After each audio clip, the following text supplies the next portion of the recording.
그 제목으로 칼빈이 논술을 해놓은 부분을 오늘 같이 보도록 하겠습니다. 지금 우리에게는 이 주제가 그렇게 디베이트거리가 되거나 그러지 않을 수는 있어요.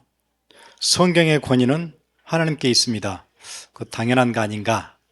그런데 칼빈이 살았던 그 시대에서는 이게 엄청난 중요한 이슈였어요. 그래서 오늘 우리도 함께 같이 보도록 하겠습니다.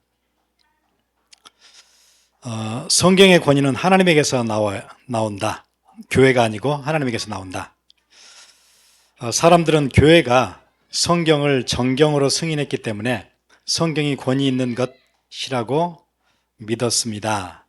이제 그때 당시 16세기 사람들이었어요. 그 이유는 뭐냐면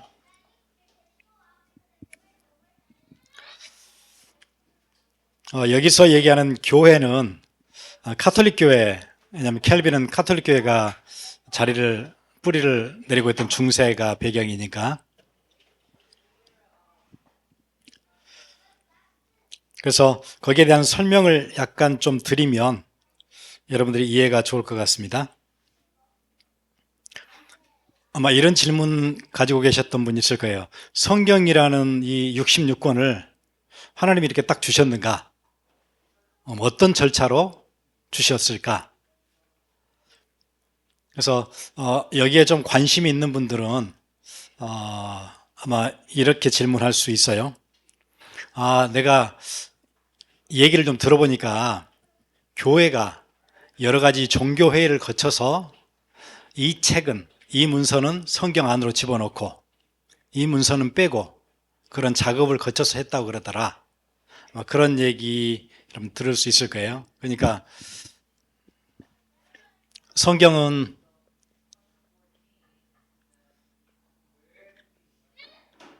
이 정경이라는 것은 캐논, 그러니까 딱 지금 우리가 가지고 있는 66권을 얘기해요.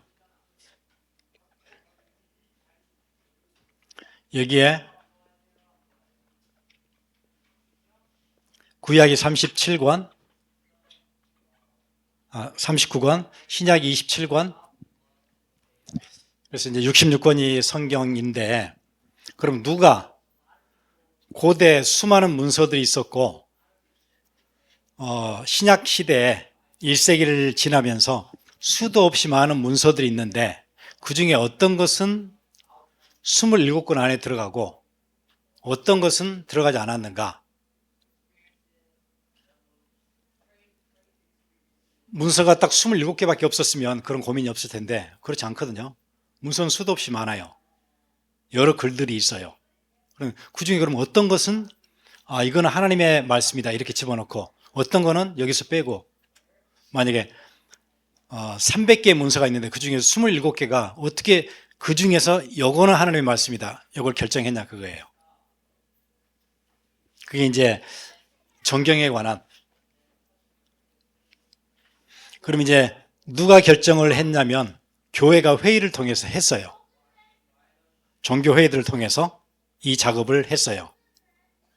그러니까 이 시대 사람들이 켈빈이 살았던 시대 사람들이 가지고 있는 생각이 그거예요. 그러면 성경의 권위하고 이거를 성경이라고 27권, 39권이라고 결정했던 교회하고 권위가 같다. 그렇게 본 거예요. 이해되죠? 수없이 많은 문서가 있는데 그 중에 교회가 결정을 했어요. 이건 하나님 말씀. 이건 아닌 것 같아. 그건 빼고 이건 하나님 말씀. 하나님 말씀 누가 정했어요? 교회가 정했다는 거예요. 교회의 권위가 어마어마한 거예요. 하나님 말씀인지 아닌지를 누가 판가름을 했어요? 교회가 했어요. 칼빈이 거기에 대해서 지금 진술을 하는 거예요. 이 내용이. 그래서 뭐라고 얘기하냐면은 사람들은 교회가 성경을 정경으로 승인했기 때문에 성경이 권위가 있는 것이라고 믿었습니다. 그래서 오늘날 우리는 하나님께서 하늘에서 직접 말씀하시는 것을 매일 듣는 것은 아닙니다. 하나님께서는 자신의 진리가 영원히 기억되도록 성경 안에 기록하여 보존하기를 원하셨습니다. 따라서 우리는 성경이 하늘로부터 온 하나님의 말씀이라고 확신할 때 마치 하나님이 직접 말씀하시는 것처럼 성경을 받아들일 수 있습니다. 그런데 교회가 착각을 했어요. 이 교회는 캐톨릭 교회를 얘기해요. 성경의 저자가 하나님이라는 것을 누가 우리에게 확신시켜 줄 수 있는가? 누가 했다는 거예요? 교회가 우리가 결정했다. 캐톨릭 교회가 하는 얘기예요. 성경이 지금까지 변질되지 않고 보존되었다는 것을 누가 보증하는가? 교회가 했다는 거예요. 어떤 책이 성경에 포함되어야 하는지 누가 결정하는가? 교회가 했다는 거예요. 그래서 캐톨릭 교회는 교황 무호설도 나왔던 한때 그런 게 나왔죠. 교황 무호설이라는 얘기는 교황은 오류가 없는 사람이에요. 왜냐하면 성경을 결정할 수 있는 권위를 가지고 있는 교회 대표잖아요. 교황이 하는 얘기는 공식 석상에서 하는 얘기는 오류가 없어요. 권위가 성경과 똑같아요. 그렇게 되어지는 거예요. 그러니까 칼빈이 여기에 대해서 딱 얘기를 하는 게 기독교 강의에서 지적을 딱 하잖아요.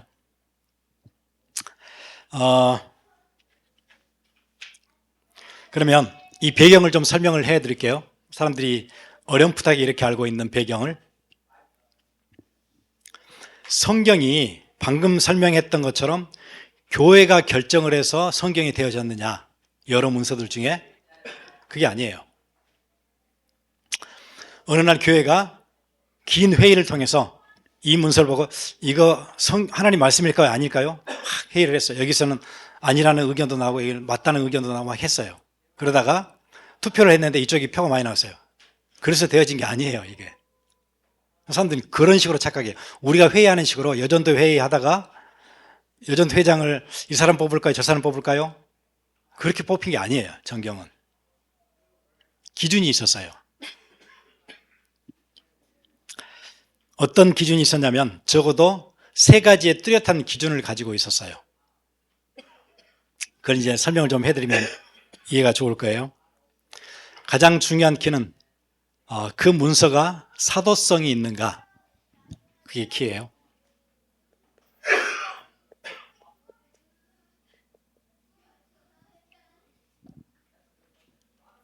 이 문서가 사도성이 있는가, 예수 그리스도께로부터 직접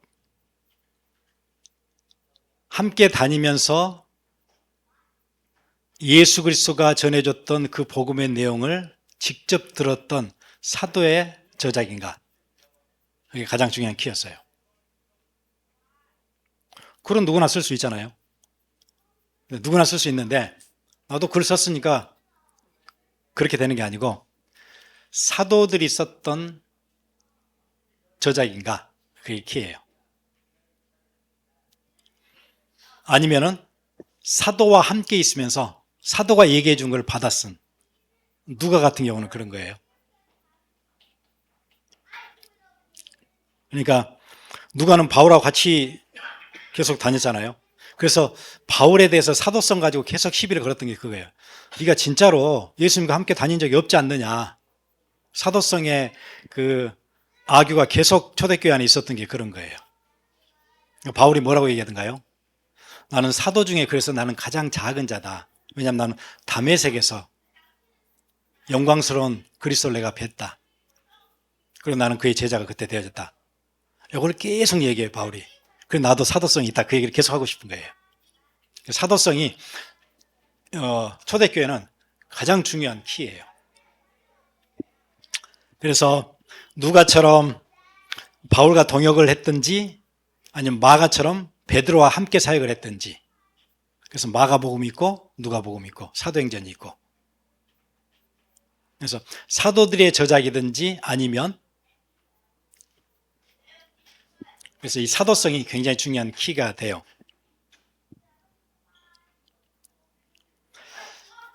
그리고 두 번째로는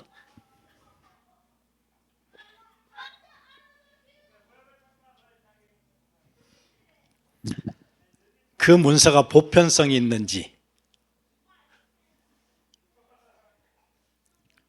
보편성이라는 그거예요.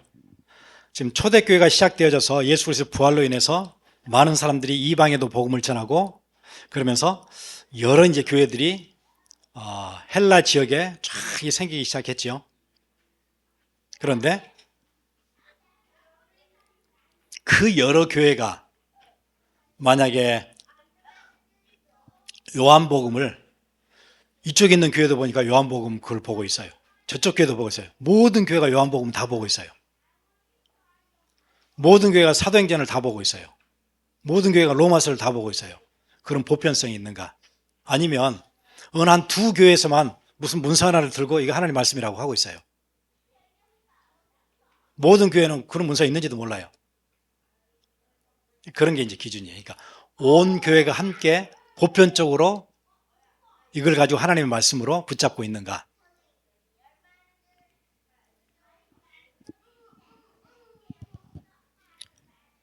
그리고 세 번째가 정통성이에요.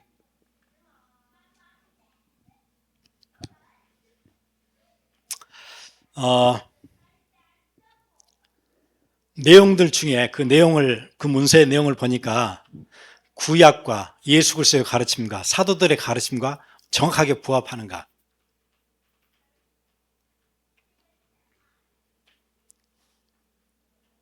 아니면은 그냥 일반적인 교훈도 들어있고 막 이게 섞여 있거나 그냥 은혜 받은 얘기가 들어있거나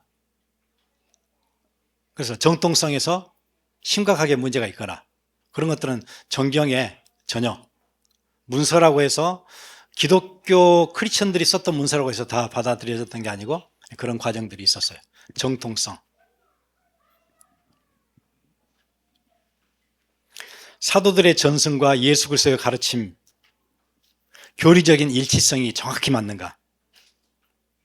교회 신앙과 정확히 일치하는가?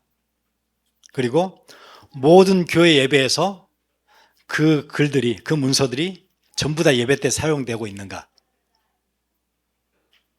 이제 교회는 이제 그걸 중심으로 이 세 가지 근거를 중심으로 해서 보고 있었어요. 그런데 이제 키는 그게 아니에요.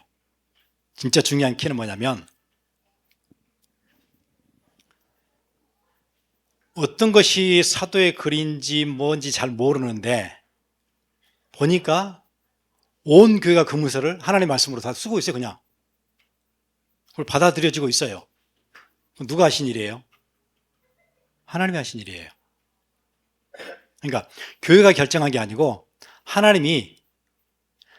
하나님께서 계시로 주신 말씀들을 온 교회가 예배 때 다 사용하도록 뭘 해놓으셨어요? 다 만들어 놓으셨어요. 그런 거지. 아까 처음에 설명한 대로 여러 문서들 중에 교회가 결정하거나 뽑은 게 아니에요. 이미 교회가 그걸 하나님의 말씀으로 다 알고 있어요. 그렇게요. 그러면 하나님이 절대 주권을 가지고 얘기를 좀 바꿔볼게요. 이거 진짜 하나님의 말씀인데 교회가 회의를 잘못해가지고 안 들어갔어요. 그럴 리가 없는 거예요. 이해되시죠? 전능하신 하나님이 내가 계시의 말씀으로 자기 백성들에게 사도들 통해서 쓰게 만들었는데 교회가 깜빡 실수해서 그걸 안 넣었어요. 그럴 리가 없는 거예요. 그럼 전능하신 하나님이 아닌 거예요. 근데 이걸 이 틀들을 이해를 못하면 어떻게 이해하냐면 교회가 투표를 해가지고 아니면은 회의를 거쳐서 성경을 채택을 했다. 어설프게 정경론을 알고 있는 사람들은 그렇게 얘기해요. 여러분 전도회당 가면 좀 젊은 사람들, 전에 성경 공부를 좀 했던 사람들은 다 그렇게 얘기해요. 그럼 뭘 모르는 거예요? 하나님의 sovereignty, 절대 주권. 그걸 빼고 이해를 하면 방금처럼 이런 얘기를 하게 되는 거예요. 그때 사람들도 그런 얘기를 했었어요. 켈빈 때 사람들도. 켈빈이 그게 아니라고 딱 얘기를 하는 거예요. 그래서 하나님의 계시된 말씀을 온 교회가 사용하도록 이미 모든 작업들을 다 끝내놓고 그러면 교회는 뭘 했느냐? 그거를 인정하고 받아들이는 것. 그 일만 했어요. 그리고 교회가 했던 일은 뭐냐면 그게 아닌 문서들은 아니라고 확정을 지은 것 그거예요. 예를 들어서 뭐 한국에 뭔 교수 있죠. 김용옥인가 뭐 이렇게 목소리 센 사람 있어요. 도마복음 하면서 하는 거 있고, 도마복음 이런 걸 이제 교회가 뺀 거예요. 그건 아니라고. 근데 그걸 들고 와서 막 도마복음 이렇게 하잖아요. 그런 사람들이 많이 있었던 거예요. 김용옥 같은 사람들이 많이 있었어요, 전에요. 켈빈이 그런 게 아니라고 얘기하는 거예요. 왜냐하면 도마복음이나 다른 복음서들 마카비서나 이런 나중에 보면 정경이 아닌 이런 책들이 있거든요. 그거를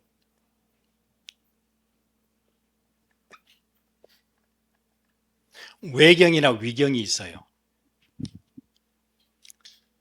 정경이 아닌데 간증의 내용들, 은혜 받은 내용들 아니면 굉장히 허구스러운 얘기들, 뭐 위경 같은 데 보면 예수님이 뭘 이렇게 돌을 집어가지고 하늘에 탁 던지니까 새가 돼서 날아가 막 그런 거 있어요. 그런 여러 기사들이 있고, 그러니까 이 복음서에 예수님이 기사들이 많으니까 막 스토리를 만들어가지고 막 이런 것들이 이렇게 단편적으로 있어요. 그런 것들을 교회가 어떻게 하면 정리를 해준 거예요. 이런 것들은 아니다.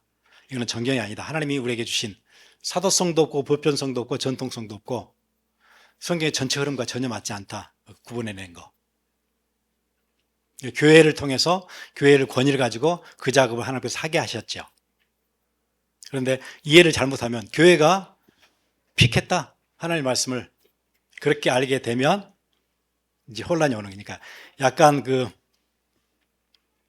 젊은 사람 중에서나 지적 호기심이 많은 사람들은 그런 걸 가지고 어차피 교회가 다 사람들이 결정한 거 아니에요? 성경도 그런 얘기를 하게 되는 거예요. 그래서 켈빈이 그 얘기를 하고 있어요. 그리고 구약은 교회가 결정할 일도 아니에요. 이미 오래 전부터 구약 성경은 히브리 사람들이 하나님의 말씀으로 붙잡고 두루마기로 계속 전달해 온 거지, 신약 시대의 사도들이나 교회는 나중에 생겼잖아요. 교회는 구약 시대가 지나고 난 뒤에 1세기 지나서 교회가 생긴 건데, 교회가 이미 있었던 구약을 받아들이고 빼고 할 그런 권위가 없죠. 구약은 문제가 이렇게 이슈가 되는 거 아닌데, 아까 얘기했던 신약은, 그래서 누군가 혹시 지적 호기심이 있어가지고 이런 걸 어디서 들었던 사람들이 얘기하면 여러분들이 이제 이렇게 정리해 놓은 내용들이 있으니까 얘기해 줄 수 있을 것 같아요. 구약은 원래 옛날부터 구약 시대 사람들이 구약 전체를 세 가지 틀로 이렇게 나눴잖아요. 하나는 모세오경, 하나는 예언서, 하나는 성문서, 이렇게 세 개로 카테고리를 나눴어요. 모세오경은 창세기, 출애굽기 이렇게 있고, 예를 들어서 예언서 같으면은 여호수아서, 사사기, 사무엘 이런 거. 그다음 성문서는 모든 예언 소선지서, 대선지서 거기에 나온 것들, 그걸 성문서라고 따로 이렇게. 근데 이제 구약에 우리는 그렇지 않지만 주이시들은 약간 그런 게 있어요. 그 세 개를 약간 등급을 매겨요. 그래서 토라, 모세오경이 가장 제일 높은 권위가 있는. 그 다음에 예언서, 그 다음 성문서. 이렇게 이제 그 주이시들은 지금도 그렇게 해요. 근데 아무튼 구약은 논란의 여지가 없었고, 신약에 있어서는 그래서 오늘 이제 칼빈이 그 얘기를 하고 있어요. 그래서 칼빈이 사람들의 잘못된 상식 이것들에 대해서 교회가 성경을 정경으로 승인했기 때문에 권위가 있는 것이 아니라고 얘기를 한 거죠. 그거는 왜냐하면 칼빈은 굉장히 강력하게 얘기를 해요. 굉장히 그 일은 사악한 일이다.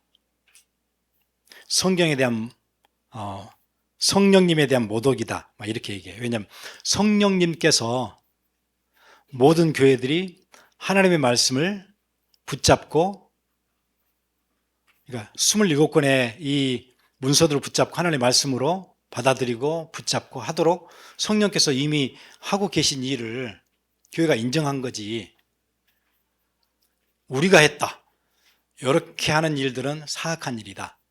칼빈은 그렇게 얘기를 해요. 그건 성령님이 하신 일에 대한 모독이다. 그렇죠.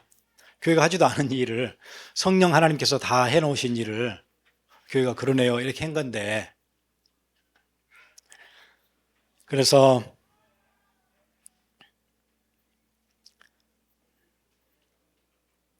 그래서 이 질문은 어리석은 것입니다. 어떤 책이 성경에 포함되어야 하는지 누가 결정하는가? 교회가 했다. 예, 그 질문은 어리석다는 거예요. 하나님의 진리는 인간의 결정에 좌우되지 않습니다. 만약 영생의 약속이 인간, 특히 캐톨릭 교회 판단에 달려 있다면 우리의 신앙은 얼마나 불안하겠습니까? 그렇죠. 그러면서 교회는 어디 있냐? 교회의 위치를 얘기해 주죠. 교회는 성경이라는 기초 위에 세워져 있어요. 에베소서 2장 20절 교회는 사도와 선지자들의 터 위에 세워져 있어요. 그럼 이미 터는 어디 있어요? 선지자들이 다 닦아 놓은 거예요. 사도들이 다 닦아 놨어요. 주님께로부터 받았던 말씀들을 그대로 가르치면서 속사도를 만들었고 그 뒤에 초대교회 얼리처치 파더들 그 교부들을 만들어냈어요. 그리고 그 말씀의 흐름이 계속 가도록 만들었어요. 성령의 인도를 받아서 그 일들을 했어요.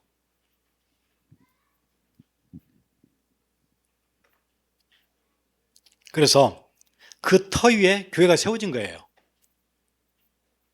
그런 거지 교회가 하나님의 말씀이 아니냐를 구분한 게 아니라는 거예요. 그래서 에베소서 2장 20절을 근거로 기초가 있어야 집을 지을 수 있잖아요. 성경 위에 교회가 세워진 거예요. 그래서 성경의 권위라는 것은 교회가 교회가 만드는 게 아니고 교회가 생기기 전부터 이미 존재했어요. 성경의 권위는.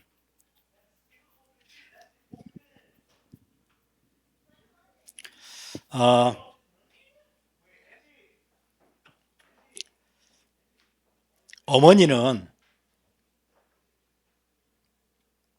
자녀를 낳고 나중에 그 자식이 공식적으로 인정을 해요. 우리 엄마. 그때 어머니가 되나요? 아니요, 원래 엄마예요, 원래.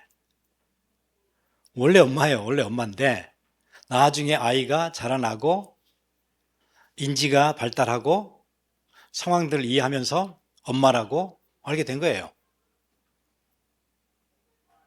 내가 엄마라고 했으니까 엄마가 된 거지. 그건 말이 안 된다는 거예요. 내가 엄마라고 안 했으면 어떻게 엄마가 되느냐. 이거는 지가 몰랐던 거지. 엄마가 아니었던 게 아닌 거예요. 근데 교회를 그렇게 이해하는 사람이 있다는 거예요. 캐톨릭 사람들이. 그래서 그러니까 그걸 왜 그 작업을 왜 했냐면 교회를 높이려고. 그러면 교회에는 기득권자들이 있잖아요. 그 사람들이 자기들의 그 포지션을 튼튼하게 만들기 위해서 우리는 권위가 성경하고 똑같다. 왜냐하면 우리가 성경을 출세했어. 이렇게 하는. 그거는 사악한 짓이래요. 칼빈이 거기에 대해서 개혁자잖아요. 리포머이기 때문에 그 니네들이 생각하는 거 완전 틀렸어. 그래가지고 교황들이나 감독들이나 이런 사람들이 그렇게 횡패라 그러냐? 횡패가 맞죠? 홍패? 횡포. 예, 횡포. 예. 행패는 조직 폭력배들이 하는 거예요. 그 행패가 횡포를 교회가 하기 때문에 그거 아니라고 칼빈이 기독교 강요에서 얘기를 해주고 있어요.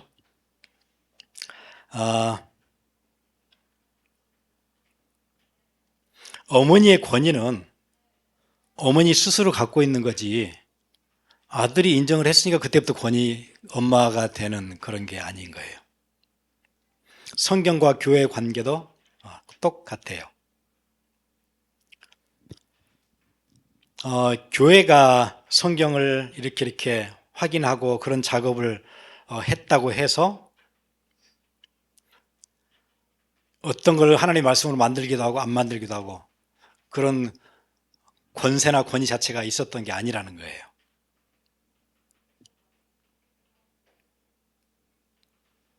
그래서 덧붙여서 조금 더 얘기하자면 이렇게 이제 성경은 우리가 가지고 있는 것과는 조금 다를 수 있어요. 왜냐하면 지금 우리는 그런 게 있잖아요. 장절 이런 게 있는데 원래 성경에는 장절 같은 건 없었어요.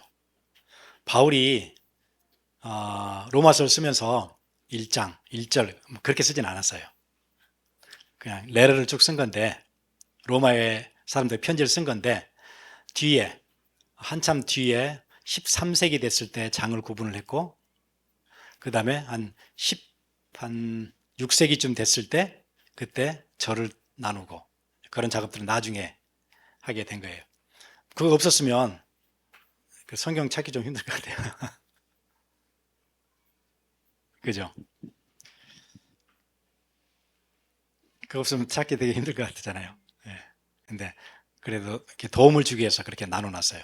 근데 이제 저는 이제 학교에서 그 성경 해석학을 공부를 했는데 어떤 책들은 저를 여기다 나누면 안 됐다. 그런 것들도 있어요, 있기는. 그래서 이러면 의미가 조금 갈라지고 이걸 붙여서 했어야 되고 아니면 여기는 의미를 띄워서 하려면 절을 앞에서 붙여야 된다. 이 구절 앞에서 뭐 이런 것도 있긴 있어요. 왜냐하면 그거는 그 성경에 하나님 주신 권위하고는 다르고 나중에 교회가 장절은 찾기 쉽도록 붙인 거기 때문에 그럴 수는 있어요.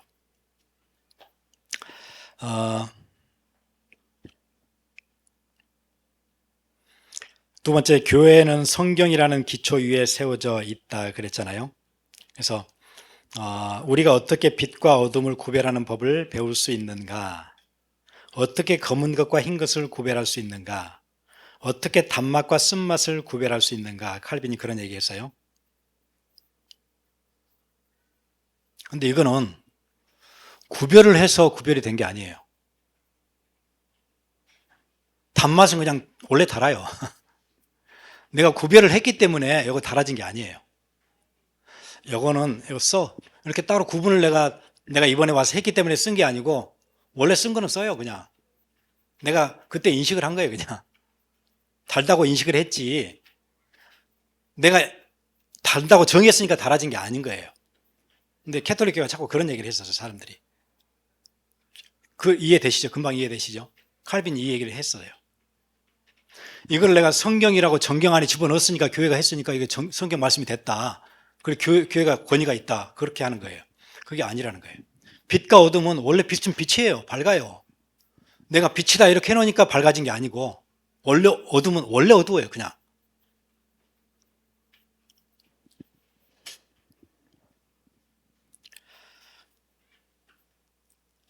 검은 것과 흰 것. 검은 것은 원래 검게 생겼어요. 내가 인정하기 전부터, 인식하기 전부터 검은 거는 검은 거예요. 흰 것은 흰 거고. 그런 거지. 누군가가 그때 인식을 했다고 해서 그때 검은색이 되거나 그런 건 아니에요.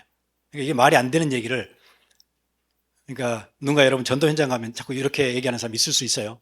전에 교회 좀 다녔고 성경 공부 좀 했다는 사람들이 어설프게 어떤지 뭐 전 사람들한테 뭐 이렇게, 왜냐면 신학교에 가면 뭐 이런 걸 막 배우거든요. 그럼 이제 막 뭔가 이제 교회에서 못 듣던 얘기를 막 학교에서 하잖아요. 그러니까 막 학생들한테 막 그런 경우들이 있어요.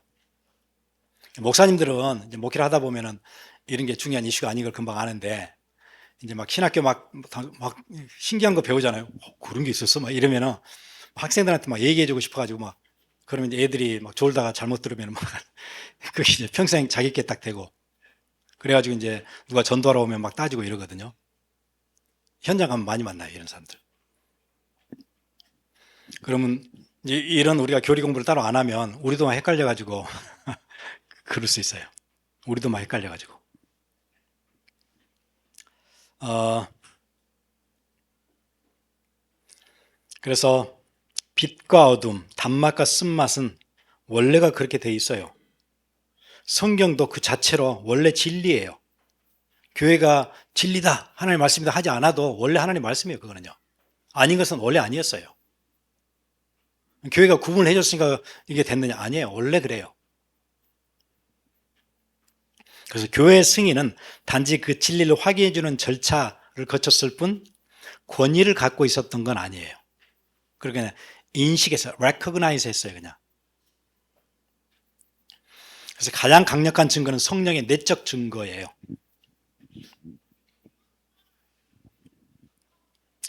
그래서 위에 그 자중성이라는 거, 자증성, 그 성경은 다른 어떤 인간적인 논증에 의존할 필요가 없지요. 성경 그 자체의 위엄이 성령을 통해서 우리 영혼에 직접 다가오기 때문이에요. 빛이 스스로 비침을 증명하고 설탕이 스스로 단맛을 증명하듯이 성경은 성령의 조명을 통해 스스로 하나님의 말씀임을 드러내요. 이는 복잡한 논증이나 회의나 이런 것을 거쳐서 도달하는 어떤 결론을 도출해낸 게 아니에요. 마치 눈으로 색깔을 보는 것처럼 분명하고 즉각적인 확신이에요.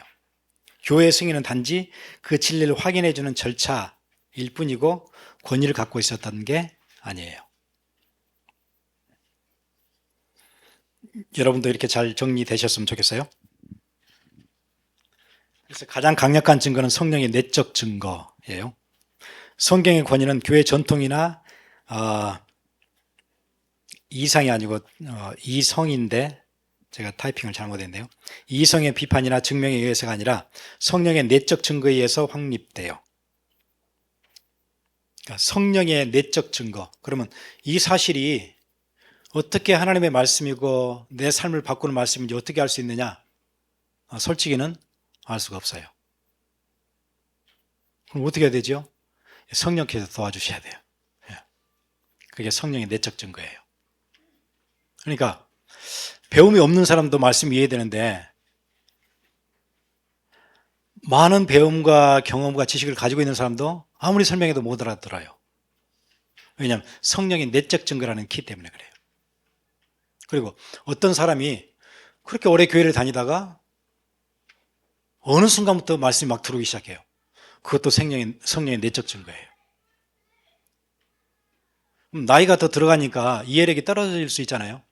젊을 때는 그렇게 못 알아듣더니 어느 순간 알아듣기 시작해요. 그러면 이게 젊을 때가 더 이해력이 빠를 텐데 왜 그래요? 나이가 들면 생각이 굳어질 텐데 성령의 내적 증거 때문에 그래요.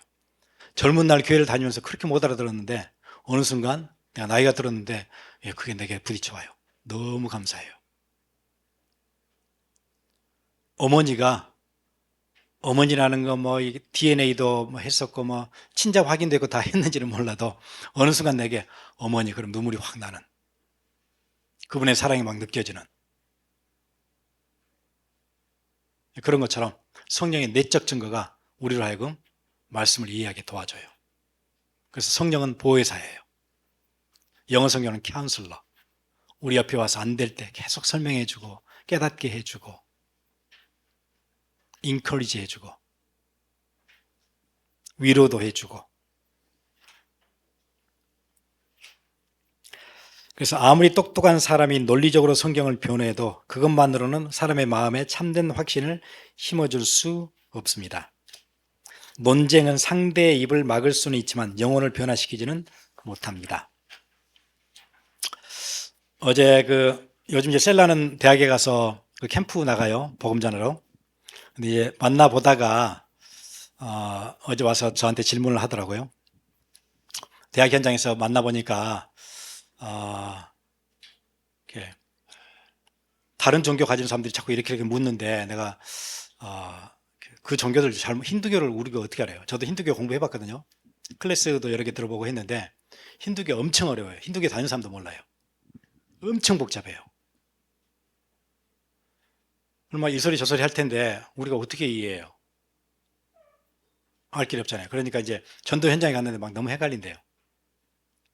그 사람들이 막 얘기하는데 뭘 알아야 이렇게 내가 디펜스를 하는데 디펜스 할 길도 없고 자꾸 막 그렇게 막히더라는 거예요.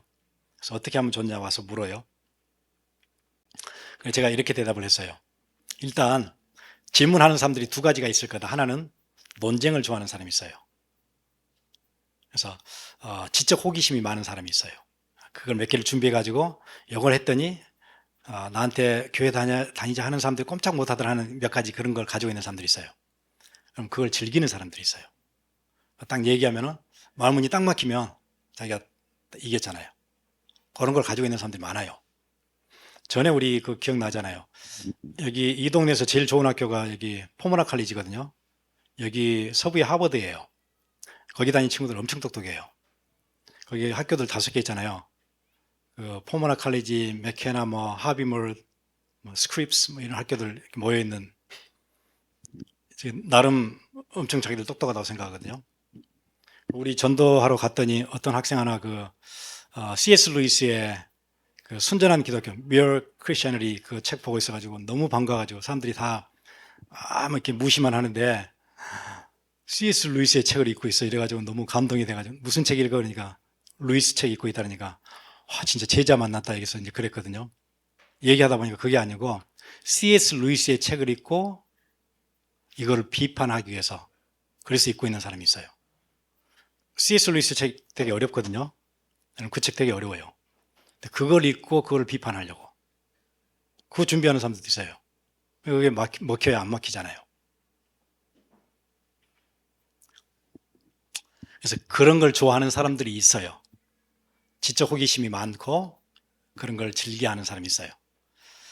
그래서 얘기를 하다 보면은 그런 부류인지 아닌지 진짜 궁금해서 묻는 건지 구분을 해서 만약에 이 사람이 지적 호기심에 의해서 그렇게 질문을 한다 그러면은 절대 논쟁하지 마라 제가 그렇게 얘기했어요. 왜냐면은 혹시 내가 준비가 엄청 돼 있어 가지고 논쟁에서 이겼어요. 논쟁에서 이겨나갈수록 이 사람은 마음의 문을 엄청 닫을 거예요. 그렇잖아요. 지면 안 되잖아요. 자기는 그거 하고 싶은 건데 내가 밀린다? 논리에서 밀린다 그러면은 엄청 불쾌할 거예요. 만약에 말문이 막혔어요. 다시는 교회에 대해서 평생에 복음 받을 길을 막는 일이 돼요. 그러니까 절대 논쟁을 하지 마세요. 논쟁으로는 사람을 절대 얻지 못해요. 감정이 상해요. 그러니까 누군가가 친구가 뭐 하다 보면 점점 하다 하니까 뭐 논쟁으로 가잖아요. 그러면 스탑하세요. 그 사람의 영혼을 위해서 절대 도움이 안 돼요.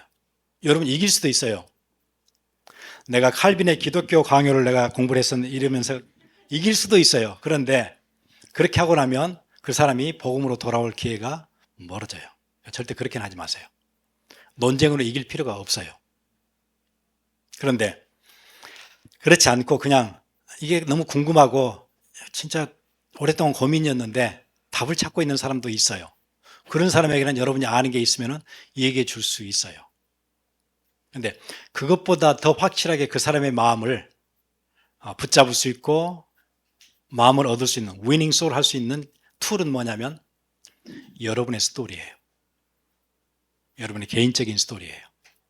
내가 하나님 만나서 내 가치관이 변하고 내 삶의 목표도 변하고 하나님 나와 함께 하시는 그 증거들 있잖아요. 그게 엄청 파워풀해요.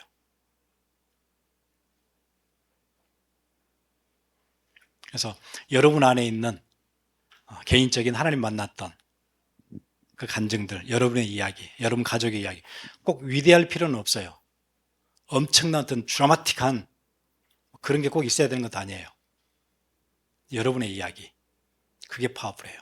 그래서 우리 포럼 할 때 대단한 역사 없어도 괜찮아요. 내가 느꼈던 거 서로 얘기하는데 그게 파워풀해요. 그게요. 누구 얘기를 잠깐 들었는데 내가 믿음이 확 와요. 그게 힘이에요. 전도 현장에서도 마찬가지예요. 그래서 그렇게 사용하시면 좋을 것 같아요. 성경의 저자이신 성령께서 우리 마음속에 직접 들어오셔서 이 책은 진짜 하나님의 말씀이라고 도장을 찍어 주셔야 돼요. 성령의 조명이 없다면 인간은 늘 회의와 의심 속에서 흔들리게 돼요. 그래서 이것을 성령의 은밀한 증거라고 불러요. 하나님이 도장을 찍어줘야 돼요. 그래서 여러분 예배하러 오실 때 물론 이제 그것도 좀 역할을 하겠죠. 목사님이 설교를 잘하면 좋긴 할 거예요. 설교를 잘하면 좋긴 하겠죠. 좀 이해가 더 빠를 수는 있는데 그거는 중요한 키는 아니에요. 솔직히는 여러분의 그 마음 밭 이게 훨씬 더 중요해요. 아무리 목회자가 메신저가 설교를 잘해도 우리가 받을 수가 없으면 아무 소용없어요. 사실이요. 마음이 길가나 돌짝이나 가시덤불이면 아무리 기가 막힌 씨를 뿌려줘도 워킹을 안 해요. 그러니까 진짜 문제는 그러니까 사람들은 자꾸 우리 목사님이 설교를 못한다, 뭐 길다, 뭐 지루하다 이제 그걸로 이유를 많이 대려고 하는데 사실 그거는 큰 이유는 안 돼요.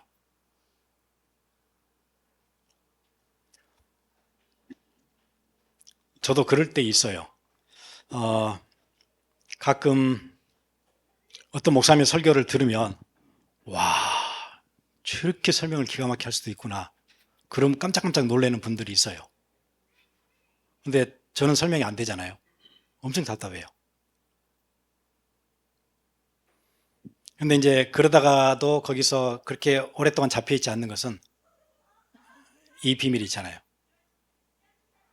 하나님이 성령의 내적 증거로 깨닫게 해주시지 몇 마디 이렇게 뭐 설득력 가지고 말씀 전달하는 게 아니라는 거. 그것 때문에. 뭐 보면 아냐면 성경 안에 제가 보기에는 그러니까 성경 전체에서 가장 뛰어난 메신저는 이사야예요. 이사야에서 한번 읽어보세요. 이사야가 쓴 글들은 완전 남성적이고 직선적이고 비유가 정확하고 파워풀하고 진짜 이 사람 완전 메신저예요. 설득력이 있고 이사야 53장 같은 거 보세요. 앞으로 오실 그리스도에 대한 이해가 명확하고 그런데 그 설교 듣고 한 명도 안 들어왔어요. 그 대단한 메신저가 설교를 했는데 아무도 안 들어왔어요. 이사야서가 사역했던 그 사역 기간이 그거죠. 바벨론 포로로 가기 전 제발 더 이상 그렇게 가면 포로로 끌려간다. 하나님 벌하신다. 아무리 얘기해도 안 듣다가 바벨론 포로 다 끌려갔잖아요. 그런데 성경 전체 메신저들 중에서 이 사람은 디스퀄리파이. 이런 사람은 메신저가 아니지. 그런 사람도 있어요. 제가 보기에는 요나. 이런 사람이 어떻게 메신저야? 메시지 전하러 가니까 도망가고, 이제 물고기 뱃속에 갔다가 이제 그 정도 됐으면 이제 정신 바짝 차려야 되는데, 니느웨 성 가서 제대로 하던가요? 호주머니 손 놓고 3일길 돌아야 되는데 이렇게 하루길 돌다가 그냥 끝났어요. 그리고는 언덕에 올라가서 구경하잖아요. 하나님이 이 성을 어떻게 불바다를 만드는가 보자 했는데 불바다 안 내리니까 막 화내잖아요. 그게 무슨 메신저예요? 니느웨가 어떤 성이냐면은 아시리아 역사에서 제국들 중에 가장 잔인한 제국이 아시리아예요. 아시리아의 수도가 니느웨예요. 그러니 주의시들이 볼 때는 아시리아가 얼마나 미운 나라예요. 진짜 그 악한 사람들. 거기에 수도예요. 그 니느웨 사람한테 복음을 전했는데 퀄리파이도 안 된, 말도 안 되는 사람이 복음을 전했는데 니느웨 사람들이 죄를 뒤집어서 회개하잖아요. 저는 그거 딱 보니까 메신저 문제도 아닌 거예요. 이게. 괜히 핑계대지 마시고 핑계대지 마시고 하나님 내가 오늘 말씀 들으러 갑니다. 목회자가 횡설수설하든 헤매든 길든 짧든 거기에 내가 이리저리 끌려다니지 않고 내가 드려야 될 말씀을 메신저를 통해 듣게 해 주옵소서. 그리고 내가 좁은 문 가게 하시고 제자의 길에 서게 하시고 우리의 다음 세대 남기도록 그 은혜가 내게 임하게 해 주옵소서. 그러면 돼요. 그게 키예요. 그게 인간의 하나님께서 주시는 성령의 내적 조명이에요. 확신은 논리가 아니라 경험이에요. 성경을 통해서 성경을 믿게 된 사람은 더 이상 왜 이것이 진리인가 묻지 않습니다. 이는 복잡한 계산 끝에 얻은 결론이 아닙니다. 억지로 믿으려 애쓰는 것이 아니라 성경 안에서 살아 숨쉬는 하나님의 능력을 실감하며 기쁘게 순종하게 됩니다. 최고의 이성보다 더 견고한 하늘의 계시로 주어지는 감정입니다.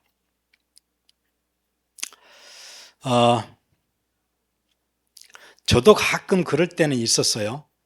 어릴 때 그 엄마한테 맞고 아버지한테 맞고 이럴 때는 진짜 우리 아버지인데 저렇게 때릴까? 뭐 이런 생각한 적이 있었어요. 자꾸 친척들 오면 뭐 주워왔다 이런 거 하잖아요. 왜 그런지 모르겠는데 옛날 어른들 그런 재미가 있었던 것 같아요. 주워왔다고 자꾸 그렇게 하고 진짜 내 부모면 저렇게 때릴 수 있을까 이런 생각도 하고 지금은 그런 생각 안 하잖아요. 뭐가 생긴 거냐면 내가 내 부모를 경험했어요. 내가 알아요. 흔들리거나 지금도 부모 만나 그러지 않거든요. 여러분 그렇잖아요. 예. 하나님과 함께함이 시간이 지나면서 내게 성령의 내적 조명으로 그렇게 확신을 줘요. 그래서 억지로 믿으려고 막 애를 쓰는 게 아니에요. 왜 누구는 믿고 누구는 믿지 못할까요? 이 확신이 하나님이 선택하신 자들에게만 주시는 특별한 선물이에요.